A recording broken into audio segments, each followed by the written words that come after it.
एक बार एक व्यक्ति अपनी ससुराल जा रहा था, मित्र से मिलने गया। मित्र ने कहा कहाँ आज बड़े तैयार दिखाई दे रहे हो। उसने कहा ससुराल जा रहे हैं, तुम भी चलो। मित्र बोला ये कोई ले जाने का ढंग है, पहले से बताते तो हम भी अपने कपड़े आदि पहनकर तैयार रहते। मित्र बोला कपड़ों में क्या हमारे पहन लेना, देत लेत मन संग न धरी, मित्रता में क्या हमारे पहन लेना, ठीक है। मित्र ने अपने कपड़े दे दिए, उसने पहन लिए, दोनों मिलकर ससुराल गए। अब वहां लोगों ने बड़ा स्वागत सत्कार किया, पड़ोस में बैठने के लिए गए तो एक ने पूछा बहुत दिन बाद आए, आपकी बड़ी प्रतीक्षा हो रही थी, आपके आने से बड़ा अच्छा लगा, लेकिन ये आपके साथ कौन है।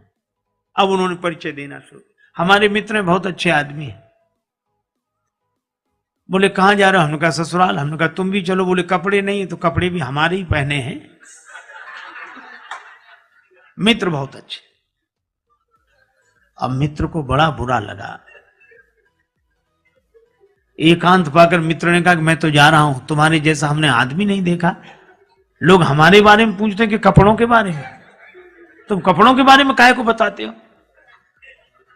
अरे बोला अब क्षमा करो, गलती हो गई, अब नहीं बोलूंगा। अब दूसरी जगह फिर बैठने गए, लोगों ने परिचय पूछा, कहने लगे हमारे बड़े अच्छे मित्र हैं, और हमने कहा ससुराल जा रहे हैं। एक ही कहने से हमारे साथ आ गए और कहते कहते निकल गया कपड़े। अब कहा कि मित्र फिर डांटेगा कि ये कपड़े, तो लोगों ने कहा कपड़े क्या कपड़े, तो बोले कपड़े ये इनके अपने हैं, ये खुद के कपड़े पहने हैं, खुद के अपने अपने। और लोगों ने सोचा कपड़े तो सब खुद के पहनते हैं इसमें। मित्र ने फिर कहा कि अब मैं नहीं रुकूंगा, तुमने फिर कपड़ों के बारे में, तो कहा हमने तो तुम्हारे ही बताए। तो बताए क्यों, लोग हमारे बारे में पूछते कि कपड़ों के बारे में। बोले अब मैं कहूंगा ही नहीं, बिल्कुल नहीं कहूंगा। मित्र फिर रुक गया, पर तीसरी जगह बैठने गए, लोगों ने परिचय पूछा कि आप तो बड़े अच्छे हैं, आपके साथ हमारे मित्र हैं, बड़े प्रेमी हैं, एक ही कहने से हमारे साथ आए, और इनकी जितने गुण गाए जाएं सब कम है, लेकिन क्षमा करें हम कपड़ों के बारे में कुछ नहीं कहना चाहते। अब फिर कपड़े, अब भीतर भरे कपड़े।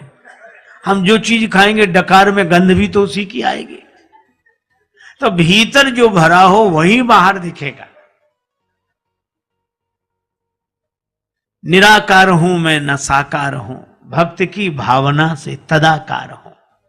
भक्त मुझे जिस दृष्टि से देखता है वो उसी दृष्टि से मैं दिखाई पड़ता हूं। अपने भाव के अनुसार भगवान का दर्शन होता है। सब भगवान को अलग अलग रूपों में देख रहे हैं, अलग अलग भावना से देख रहे हैं। कोई प्रेम से भर रहे हैं, कोई भय से भर रहे हैं। यही भी दे रहा जाए जस भाव, जिसको जैसी भावना रहे। राम जी से अधिक राम जी के दास की महिमा मैंने एक संत के मुख से सुना था। एक बार एक दंपति पति पत्नी मेले में गए। अब मेला में उनका मेल बिछुड़ गया, ऐसा भीड़ का रेला, पति एक तरफ पत्नी एक तरफ। अब दोनों एक दूसरे को ढूंढे, तो ऐसे मौके का फायदा उठाने वाले लोग चूकते कहां। राम जी का मंदिर था सामने। पुजारी बोला क्या बात है। बोले बहुत ढूंढ रहे हैं, पत्नी यहीं कहीं खो गई। अरे बोले भगवान से प्रार्थना करो, चलो। बड़े संपन्न आदमी थे, पुराने जमाने की बात। एक थाल में लड्डू मंगा कर रख लिए, 500 रुपए रख दिए और प्रार्थना करने लगे, अब तो रघुनाथ कृपा कर दो, घरनी को लगे न बिना घरनी को। अब सामने हनुमान जी का मंदिर था, वो अलग। हनुमान जी के मंदिर के पुजारी ने सोचा कि इतने लड्डू और रुपया सब उधर ही जाएगा, इधर आता तो ठीक रहता। तो वहीं से बैठे बैठे बोला सेठ जी वहां क्यों चले गए, यहां आओ।